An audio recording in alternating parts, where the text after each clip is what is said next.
The war between Israel and Hamas has received huge international attention. It has brought to Israel the leaders of the free world, President Biden, then the leaders of Britain, Germany, France, and other countries. Why is it an event of international importance? Why is it that each of those leaders repeated the phrase, Israel must win? The reason is that they see what happened between Israel and Hamas's brutal, inhumane attacks on Israeli civilians, on women and children, raping people to death, beheading women, beheading babies. They see that as not only an affront to their values, but as a threat to their societies. Because if Hamas is allowed to succeed, if Hamas is allowed to feel that it has paid a reasonable price for the unreasonable things that it has done, then every free society will come under attack from these kind of attacks from Islamic jihadis and others. It will be seen as the best way to undermine a free society. So they are here to strengthen Israel's resolve. Why is it important to President Biden to stress that there is no moral equivalence, to compare Hamas rightly to ISIS, to speak about the Holocaust? It's because if this presents a threat to all democracies, democracies have to have a way of fighting these enemies and winning. And that is why President Biden speaks about the fact that while it is important, even critical, to supply humanitarian aid to Palestinian civilians, if that aid ends up in the hands of Hamas, then the aid will stop. Israel has to be allowed to win. We cannot have the laws of war saying that you can only use as much force as the other side uses, which is ridiculous. That is not what proportionality means in international law. It means proportionate to the military objective.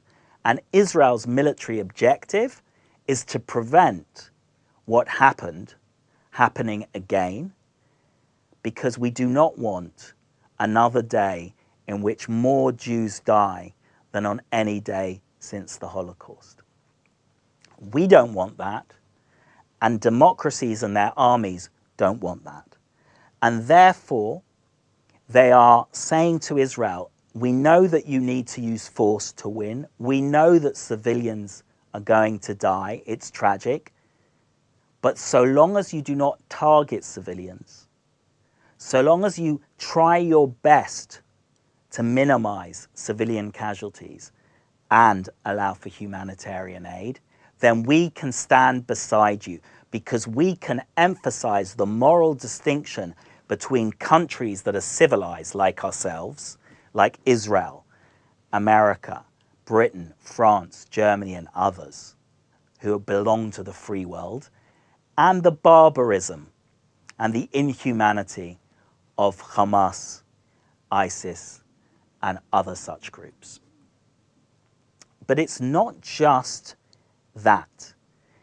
You don't send 2 aircraft carriers immediately to Israel if it's just about that issue, because aircraft carriers won't help you defeat Hamas. So what's going on here? Well, Hamas is very well aware that it can't defeat Israel on its own. So if it can't defeat Israel on its own, and it knows there's going to be a strong Israeli reaction, why did Hamas attack? Well, there are 2 parts to answering that question. The first is to say Hamas wanted to get other actors involved. It wanted the Palestinians in the West Bank to get involved. It wanted Israeli Arabs to get involved. It wanted them to use their example and attack Israelis all over from every angle. And in particular, it wanted to bring Hezbollah in. Hezbollah is the terrorist group in Lebanon that developed these strategies and tactics with the assistance of their sponsor, the Islamic Republic of Iran.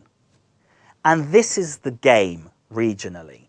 The game is that Iran and Hezbollah and Hamas are threatened by the expansion of the Abraham Accords, by the fact that Israel is integrating and becoming normalized in the Middle East. Because if Saudi Arabia, which is the keeper of the holy places of Islam, makes peace with Israel, then they get to define what it means to be a good Muslim.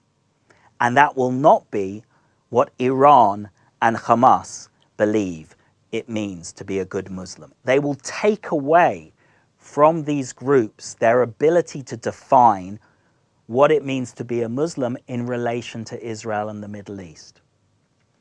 And if you're a Shia country like Iran, you cannot get support in a predominantly Sunni Arab region unless you have a common enemy like Israel. And therefore, in terms of the timing of this attack, it is timed to prevent the normalization of Israel in the region. It is time to prevent a model which the Gulf states have adopted of trying to improve and advance their societies and their economies peacefully, and that Israel is a part of that process. If that model succeeds, that is very bad for Hamas and for Iran and for Hezbollah. So they felt the need in terms of timing to strike now and make life difficult for those Arab countries with whom Israel is developing relations. Finally, there's another international element to this, and that involves the other great powers, Russia and China. For Russia, what's going on here now is great. Why? Because it means that the United States and the Western world has to deflect resources towards Israel and towards looking after its own forces in the Middle East, which means it has less available to give to the Ukrainians who are fighting the Russians. It also means that the price of oil will go up. And since the Russian economy is heavily dependent on sales and exports of oil and gas, that makes a real difference to the resources they can put into the war against Ukraine. China is different. China has been very quiet. And the reason is that China relies on oil that comes from the Persian Gulf. It is the biggest customer of both Iran and Saudi Arabia. So it wants to stay out of it. Now, when the Americans bring their aircraft carriers to the Middle East, they're sending a message that they don't want a regional escalation. They don't want Hezbollah to get involved. They don't want Iran to get involved. They know that Israel can take care of Hamas, but they understand that the cost to Israel of a two-front war in terms of civilian casualties is unacceptable. And they do not want the whole region to go up in flames. So they are there more than doubling the amount of aircraft at Israel's available for Israel's use to send a message to the Iranians that if you take on Israel, you can expect a response from America. And if the Americans, and we don't know that they've done this, but if they hinted that they would be willing to bomb Iran's oil fields, this wouldn't just threaten Iran, it would threaten China, because China could have a real problem. Maybe it won't have enough energy to run its economy. And when your domestic legitimacy and your economy is in trouble, as it is now for China, that's a very serious issue.